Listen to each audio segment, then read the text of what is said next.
ठीक है। जय गौ माता, हर हर महादेव। मेरा नाम पुलिशेट्टी शिव कुमार है। मैं दक्षिण भारत देश में तेलंगाना में हैदराबाद में रहने वाला हूँ और दक्षिण से लेकर काशी तक हम लोग एक मुद्दे पे बनारस आया।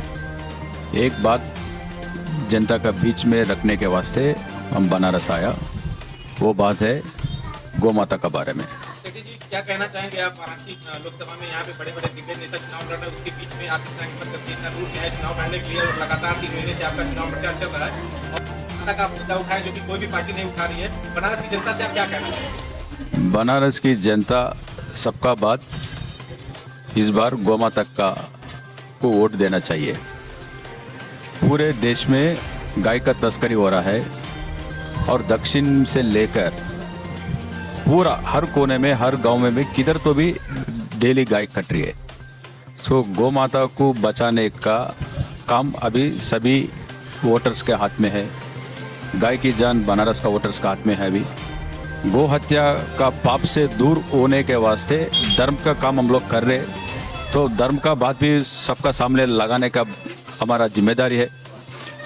और अभी ये कठिन कानून होना चाहिए। अभी देश के प्रधानमंत्री श्री नरेंद्र मोदी जी ये बनाने के वास्ते कई को पीछे हट रहा वो मालूम होना चाहिए। इतना काम देश के प्रधानमंत्री कर रहे बोल के सब सोशल मीडिया में देख रहे। गाय के बारे में तो जीरो, कुछ भी नहीं करे देश के प्रधानमंत्री श्री नरेंद्र मोदी। बाबा का दरबार में बाबा का जो स्थान है काशी विश्वनाथ का मंदिर में मोदी जी को एक बार आके गाय के बारे में आप क्या करें 10 साल में कितना करोड़ गोवंश कत्ल खाना में खत्म हो गया। इसके जिम्मेदारी कौन है? गाय तो चले गए, मगर ये इसका पीछे आप इतना बड़ा पोजीशन में बाबा विश्वनाथ जी ने आपको प्रधानमंत्री बन के संसद में उधर उतना दिल्ली में बैठा, इतना अच्छा पोजीशन बाबा ने आपको दिया। कई को गो हत्या कर रहे आप लोग, धर्म का नाम से वोट मांग रहे हैं, मगर धर्म का देवता धर्म का जो 4 पाद पे चलता है। थोड़ा मेरे को हिंदी दिक्कत है, फिर भी आपको प्रयास करता हूँ सबको समझने के वास्ते। धर्म बोलो तो 4 पाद में चलता है। वो 4 क्या है? गौ माता का पादु है, पादु का बोलते क्या बोलते हैं धर्म 4 पाँव, धर्म 4 पाँव में चलता है। वो 4 पाँव गौ माता के पास है, तो वो अभी पूरा खट हो गया और गौ माता टुकड़े टुकड़े हो जा रहे। ये सही बात है? ये बिल्कुल गलत है। और जो गोकशी के जो ये चल रहे थे जी, प्रधानमंत्री जी से आप इसके लिए कभी चर्चा की या कोई लेकर वगैरह आपने कभी? देश प्रधानमंत्री श्री नरेंद्र मोदी जी को इलाहाबाद हाई कोर्ट ने एक अच्छा आर्डर दिया है, गौ माता राष्ट्र माता घोषित करना है। एक मैं तिरुमला तिरुपति देवस्थान में ट्रस्ट बोर्ड मेंबर काम करा।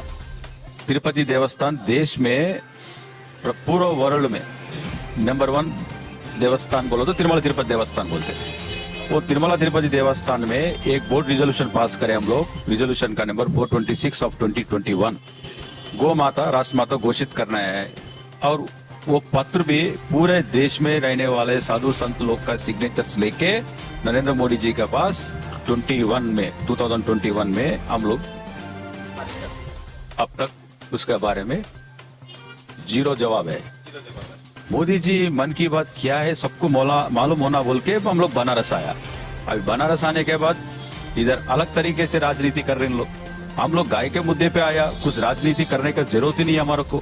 सेठी जी, यहाँ पे बनारस में जैसे इस समय पूरे देश की धुरी बनी हुई है, यहाँ एक मान के चलिए तो चुनावी सरगर्मियां भी बहुत तेज है। वाराणसी धुरी बनी हुई है, सबसे बड़ा राजनीतिक मुद्दा वाराणसी यानी कि काशी है। तो यहाँ से जो है आप यहाँ कभी आपको ऐसा नहीं लगा कि हम यहाँ चुनाव लड़ेंगे, हमारे साथ कुछ गलत हो या ऐसा कुछ? नहीं, हम लोग भगवान से ही डरते हैं और गौ माता का आशीर्वाद से हम लोग इधर आए दक्षिण से।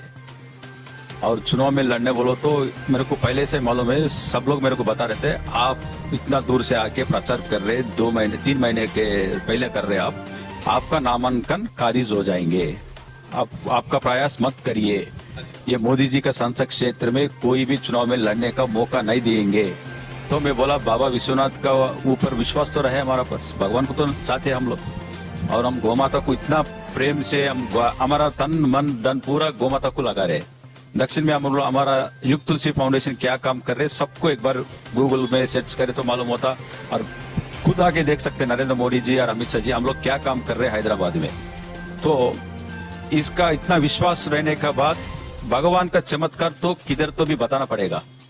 मेरा नामांकन खारिज होके फिर दोबारा बैलेट पे आ गया, सबको मालूम है चला है। फिर मैं दोबारा 11 बजे रात में, कुछ प्रॉब्लम ही नहीं है, सबको मालूम है। मगर मेरा नॉमिनेशन खारिज होने के बाद मेरे को मालूम हुआ इन लोग मेरे को चुनाव लड़ने से दूर करने का प्रयास कर रहे हैं। उन लोग उसमें टाइम भी उसमें उन लोग कुछ सफलीकृत होंगे, मगर दोबारा 6 महीने में बनारस में बाई इलेक्शन में जरूर लाएंगे बोल के मैं आरओ साहब को बताया। और मेरा खारिज का जो पत्र लेके मैं हाई कोर्ट में चैलेंज करता हूँ, सुप्रीम कोर्ट में चैलेंज करता हूँ। मैं कुछ गलत नहीं किया और गलत का काम आगे भी नहीं करेंगे। और हमारा